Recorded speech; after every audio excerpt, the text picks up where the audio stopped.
한번 풀어보겠습니다. 1번입니다. 듀폰, 네, ROI 분석이죠. 옳지 않은 것은 이제 듀폰에서 개발된 모델이 맞죠. 실제 수익률이 목표 수익률에 미치지 못하는 경우 왜 지금 우리 ROI가 왜 목표 수익률이 안 되느냐 그걸 분석을 하는 거죠. 전략적으로. 그래서 회전율을 높이든지 아니면 수익률을 높이든지 뭐 이런 식의 발상을 하고 있는 거죠. 그래서 원율 규명하는데 유용하다라고 돼 있잖아요. 이거 맞는 질문이고. 세 번째, ROI를 높이기 위해서는 반드시 회전율과 수익률 모두 높여야 된다. 반드시 둘 다 높여야 되는 건 아니에요. 모두네. 둘 중에 하나라도 높으면 높아질 수 있겠죠. 정답 3번이겠네요. ROI 분석은 기업의 총 자산 수익률을 극대화하기 위한 전략을 수립하는데 아주 유용하겠죠. 부채 비율이 높을수록 ROI 대비 ROE는 극대화된다. 우리 암기하자고 했었죠. 이제 ROE라는 건 ROI의 1 플러스 부채 비율이었다라는 거, 이 공식을 꼭 암기하고 계셔야지 문제 푸시는데 도움이 됩니다. 정답 3번입니다. 2번. ROI가 3%, 부채 비율이 200%, 매출액 순이익률, 총자본 회전율이 3일 때 ROE 물어봤습니다. 우선 ROE 이렇게 구할 수 있어요. ROI 곱하기 1 플러스 부채 비율. 가장 단순한 방법. 어떻게 하면 됩니까? ROI가 지금 3%, 부채 비율 200%니까 이거 이해하면 되겠죠? 그럼 ROE 9% 나옵니다. 정답 5번 됩니다. 가장 단순한 방법이고 좀 더 우리가 어려운 문제에 봉착했을 때를 대비해서 이런 방식을 한번 생각해 볼게요. BS랑 인컴 스테이트먼트 손익계산서를 우리가 응용을 하는 거죠. 부채 비율 200%, 매출액 순이익률, 총 자본 회전율. 보통 회전율 가지고 시작하는 게 좋아요. 총 자본이 자산이잖아요.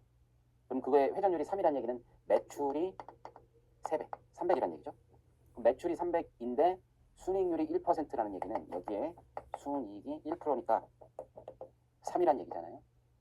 근데 부채 비율이 200%래요. 그러면 좀 숫자가 복잡해지긴 했는데 200%니까 2배라는 얘기잖아요. 그럼 이게 66.6, 33.3 뭐 이렇게 되는 거죠. 그러면 33.3 대비 순이익 3. 이게 ROE죠. 그렇죠? 그러면 3 나누기 33.3 이렇게 하면 9% 나올 거예요. 숫자 지저분하다 그러면 여기서 조금 더 응용해서 빠르게 움직이셔도 돼요.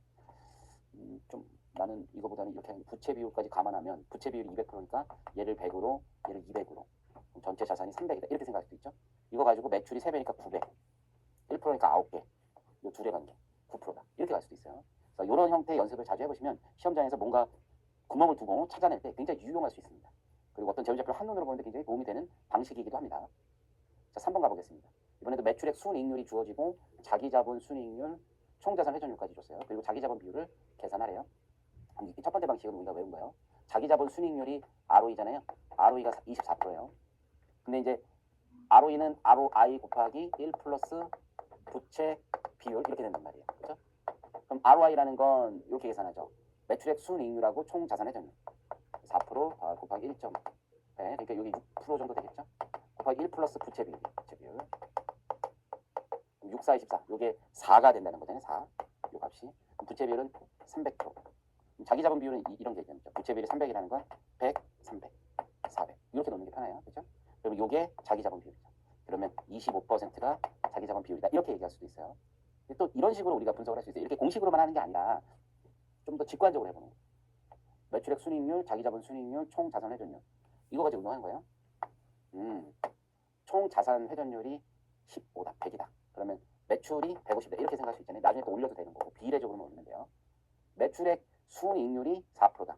그럼 순이익이 4%니까 6이 되겠죠. 4% 하시면 자기자본 순이익률이 24%다. 이거 투자 대비 24%잖아요. 그럼 6을 24%로 나누시면 될 거예요. 그럼 여기 25가 나올 거 같네요. 25. 그러면 25고 얘가 75가 되죠. 역시 자기자본 비율은 25% 이렇게 되는 거예요. 그래서 여러분들이 보실 때 이 점을 잘 기억을 하시면 됩니다. 이렇게 그림으로 응용해서 하실 수도 있다. 정답은 1번입니다. 1번. 4번 가보겠습니다. 이것도 이제 이런 식으로 응용하는 거. 공식을 그대로 써도 돼요. 총 자산 회전율, 자기자본 비율 50%, ROE가 6%예요. ROE 6%. 요 매출액 순이익률 물어봤죠. 요 ROI는 매출액 순이익률 곱하기 총 자산 회전율. 요게 ROI잖아요.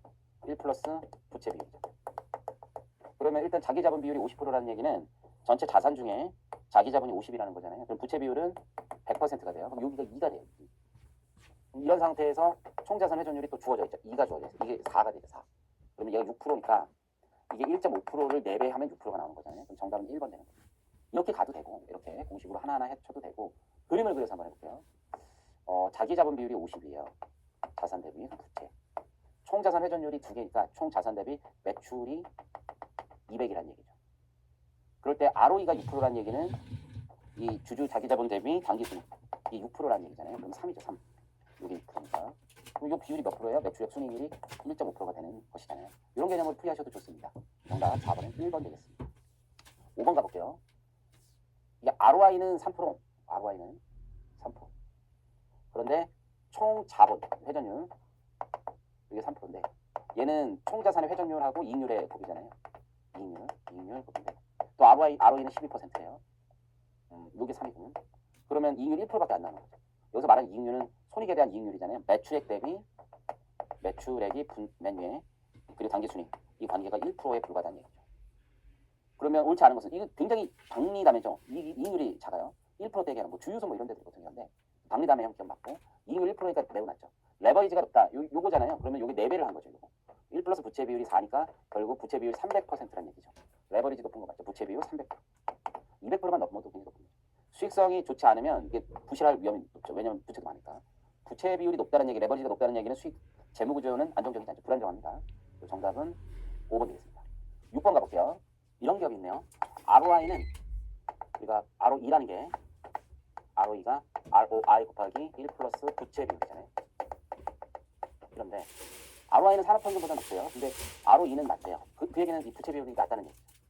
그 부채 비율이 낮다는 얘기는 재무 구조가 안정적이라는 얘기는 맞죠. 레버리지를 잘 활용하고 있지 못하는 거죠. 부채 비율이 낮으니까. 요건 어떻습니까?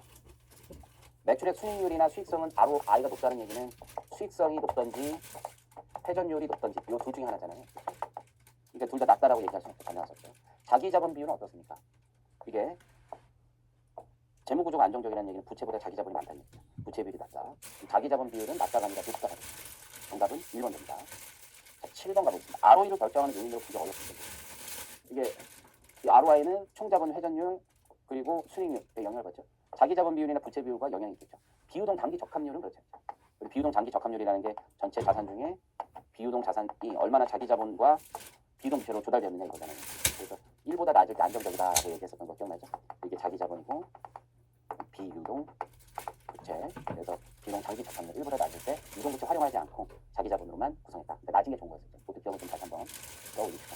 정답은 3번입니다. 8번 가볼게요. A기업은 동종산업 평균 재무제표 비교했고요. 설명도 못 찾는 쭉 자료가 있고 ROI를 물어봤어요. A하고 동종기업을 비교해보자. 첫 번째가 ROI. ROI는 이제 총 자산과 당기순이익의 관계죠. 보니까 매출액 있고 총 자산 당기순이익. A기업은 10%. 이 둘의 관계. B기업은 어떻습니까? 이 둘의 관계가 12%.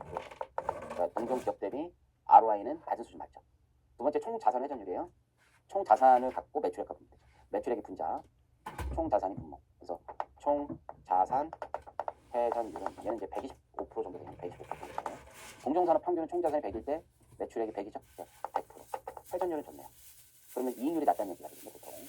자, 세 번째, 요 높은 수익이 맞고요. 채권이나 재고 관리를 효율적으로 하고 있다. 채권 회전율이나 재고 회전율이 높다는 얘기.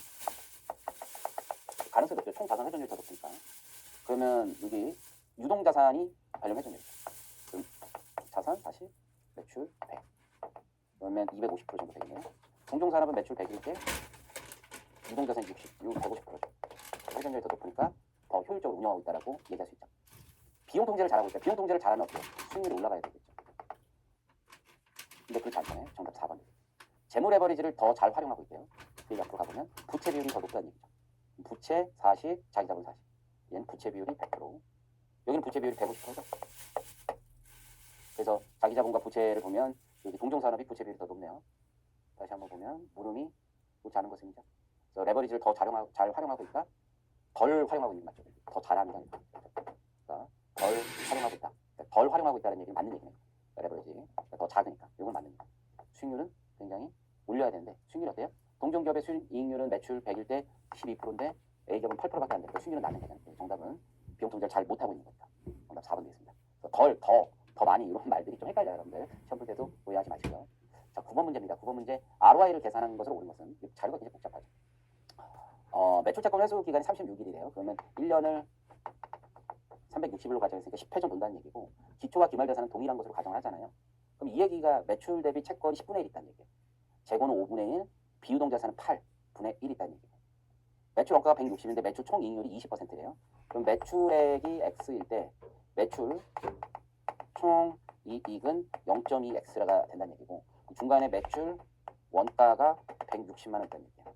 x-160만 원이 0.2x다. 넘어가면 0.8x가 160만 원이 나오는 x는 200만 원이 나오단 말이에요. 그럼 매출은 200만 원인 거 나왔어요. 이제 자산을 구성해 보면 되죠. 현금이 얼마 있어요? 현금이 15만 원 있어요. 그다음에 재고 자산 있죠. 채권하고 재고를 이제 넘어가죠. 채권, 매출 채권 10회 전이니까 10분의 1 있는 거죠. 그럼 20만 원 있는 거예요. 재고 8분의 1이죠. 25만 원 있겠네요. 비유동 자산 요거 재고는 5회 전이네요. 5회 전이면 40만 원. 비유동 자산이 8회 전이니까 25만 원 이렇게 있겠네요. 요거 다 합치면 지금 총 자산이 100만 원이라는 거죠. 그럴 때 지금 단기 순이익이 20만 원 있잖아요. 넷인컴 20만 원. ROI는 이 단기 순이익을 총 자산으로 나눈 거죠. 20%의 ROI를 가지고 있습니다. 정답 4번 되겠네요. 10번 가보겠습니다. 재무 비율을 나타내는 것이다. 분석한 내용을 옳지 않은 것. 유동 비율 쭉 있고 블라블라 있어요. 자, 첫 번째 질문, 유동 비율하고 당좌 비율 관계를 볼 때 A기업의 재고 자산이 잘 팔리지 않고 있을 가능성이 높다. 그럼 둘의 비율 차이가 큰 거죠. 지금 보니까 비율 차이가 점점 늘어나죠. 재고 자산이 많다는 얘기, 전체 유동 자산 중에서 그러니까 당좌 비율이 유동 자산에서 재고를 제거한 거잖아요. 그게 맞죠. 재고 자산이 잘 팔리지 않고 있을 가능성이 높고, 두 번째 부채 비율도 올라가고 있죠. 그러니까 타인 자본 규모를 늘리고 있는 게 맞죠. 비유동 장기 적합률 계속 1이네요. 유동 부채로 비유동 자산에 투자하고 없죠. 1 이하면 유동 부채가 들어오는 건 아니죠. 아까도 얘기했듯이 비유동 자산은 자기 자본과 비유동 부채만 가지고 투자할 때 1보다 낫죠. 재고 자산 회전율을 볼 때 회전율이 어떻게 되고 있습니까? 점점 떨어지죠. 재고가 안 팔리고 있다는 얘기예요. 그 얘기는 보유 기간이 길어지고 있다. 판매 기간이 길어지고 있다라고 볼 수 있죠. 매출 채권 회전율을 보니까 이것도 떨어지고 있죠. 이렇게. 그러면 외상 매출 채권 회수 기간이 길어지고 있다라고 볼 수 있죠. 그것도 맞죠. 정답 3번입니다. 자, 11번 가보겠습니다. 3년간 비율. 이 소수점 뒤에 그냥 반올림 올림하세요. 올림. 옳지 않은 것은 총 자본 순이익률은 당기 6%. 그러니까 자기 자본 대비죠.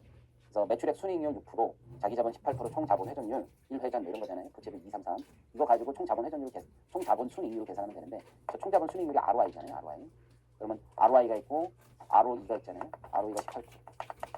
ROI가 지금 문제 제시 안 되는데 X 1 플러스 부채 비율이죠.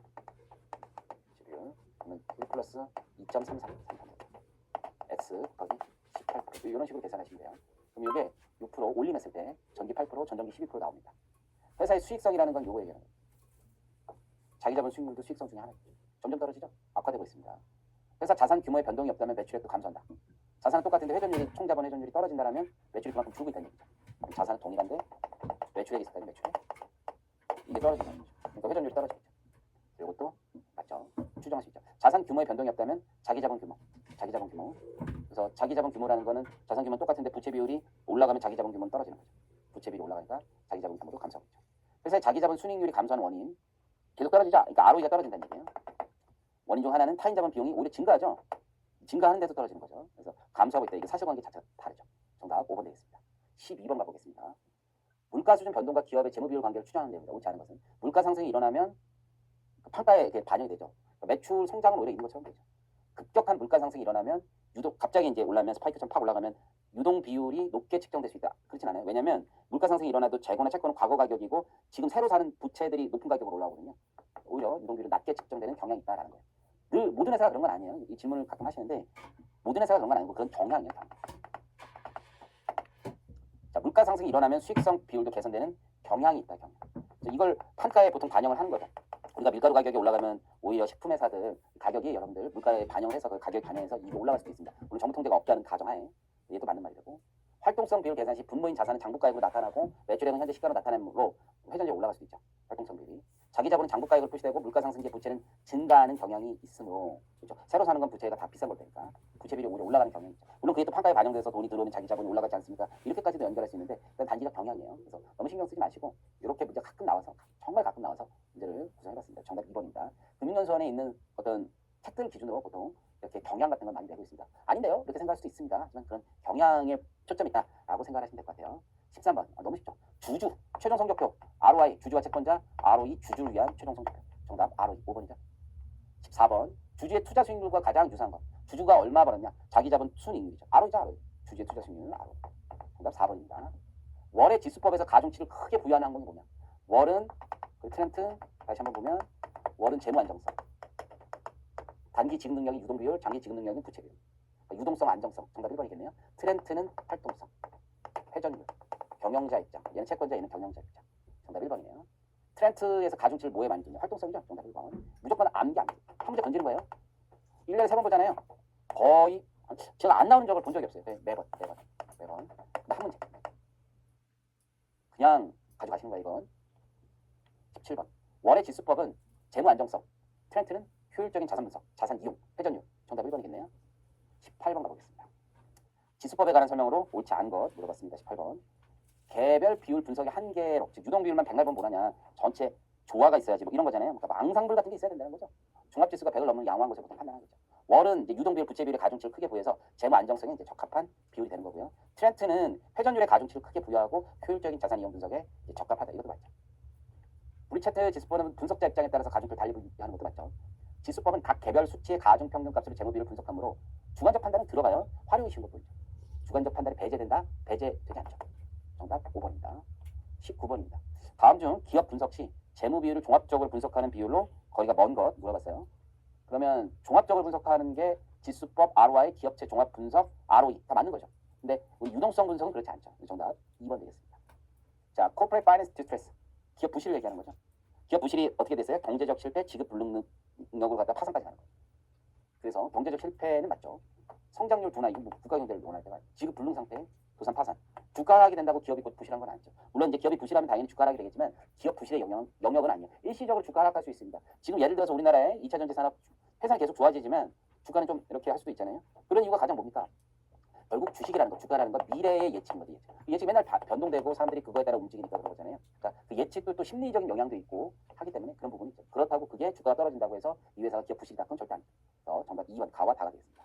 자, 기업 부실 예측에서 실제는 정상이지만 부실 기업으로 나타난다. 그러면 대출할 기회를 상실한 거죠. 이건 타입 2, 2종 오류가 되겠습니다. 정답 2번입니다. 자, 이로써 여기 출제 예상 문제까지 마무리했습니다. 다음 시간엔 이제 새로운 주제로 다시 뵙도록 하겠습니다. 감사합니다.